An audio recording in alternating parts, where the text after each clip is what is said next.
आप सभी का स्वागत है महाराष्ट्र रिपोर्टर न्यूज़। मैं अल्ताफ शेख उस्मानाबाद से।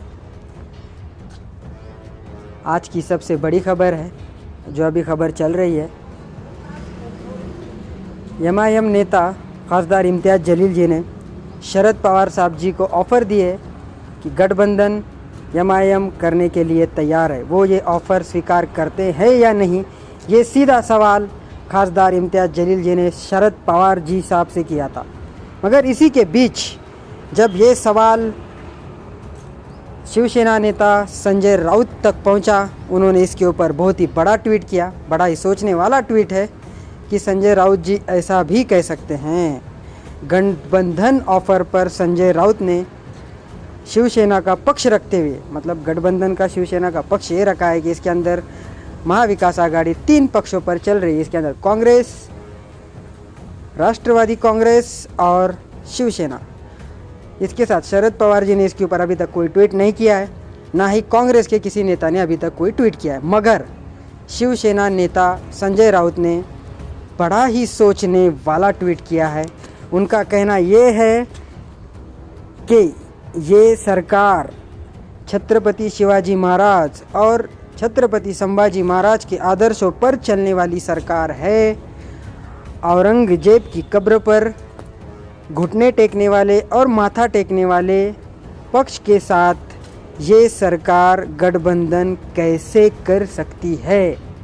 बहुत ही बड़ा ट्वीट किया। बड़ी सोचने वाली बात है कि संजय राउत, शिवसेना नेता संजय राउत ने इतनी सोचने वाली बात की। उन्होंने ये भी कहा बीजेपी और एमआईएम के बीच गुप्त गठबंधन हुआ है। एमआईएम और बीजेपी के बीच गुप्त गठबंधन हुआ है। और वही उसी के साथ ये भी कहा कि एमआईएम भाजपा की बी टीम है। बड़ी सोचने वाली बात तो ये है कि संजय राउत ने ये भी कहा कि औरंगजेब के कब्र पर माथा टेकने वाले, घुटने टेकने वाले पक्ष के साथ गठबंधन कैसे हो सकता है। ये आप कैसे सोच सकते हैं कि ये गठबंधन होगा। संजय राउत ने ये बात कैसे कही, क्यों कही, ये बड़ी सोचने वाली बात है कि इस बारे में ऐसा क्यों हुआ।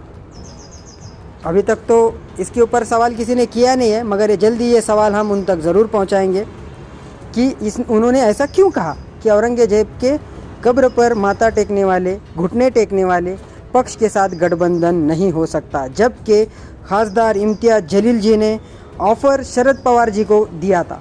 और इसी के साथ ये बात खबर भी चली आ रही है कि इसी के ऊपर खासदार सुप्रिया सुळे जी ने ये कहा है कि एमआईएम के लिए वो ऑफ़र स्वीकार करते हैं, मगर ये उनके लिए ऑफ़र है, महाविकास आघाड़ी की तरफ से ऑफ़र नहीं है।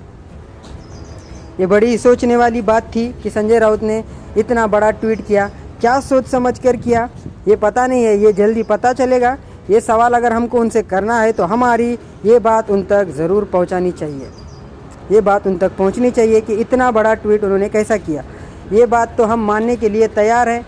ये हर महाराष्ट्र का ये इस बात को मानता है कि ये सरकार, ये महाराष्ट्र राज्य महाराज छत्रपति शिवाजी महाराज और छत्रपति संभाजी महाराज के आदर्शों पे चलता है। ये बात उतनी ही सही है जितनी कि संजय राउत जी ने कही। मगर संजय राउत जी कहने से पहले भी ये महाराष्ट्र राज्य छत्रपति शिवाजी महाराज जी के आदर्श पे चलते आया है और चलेगा। मगर सबसे बड़ी खबर ये है कि संजय राउत जी ने ऐसा ट्वीट क्यों किया कि ये जो औरंगजेब के कब्र पर माथा और घुटने टेकते हैं, उन पक्ष के साथ गठबंधन कैसे हो सकता है। ये सबसे बड़ा सवाल है। तो चलो इसी सवाल को हम संजय राउत शिवसेना नेता इन तक ये बात पहुंचाएंगे। इसी के साथ हमारे चैनल के साथ बने रहिए, हमारे चैनल को देखते रहिए और हमारे चैनल को शेयर कीजिए। हैप्पी बर्थडे मेरे दोस्त। ऊपर वाले से सिर्फ इतनी सी दुआ है, इस दुनिया की सारी खुशियाँ तुझे मिले और जब भी तुझे किसी चीज की जरूरत हो ना, वो चीज हमेशा तुझे मिले।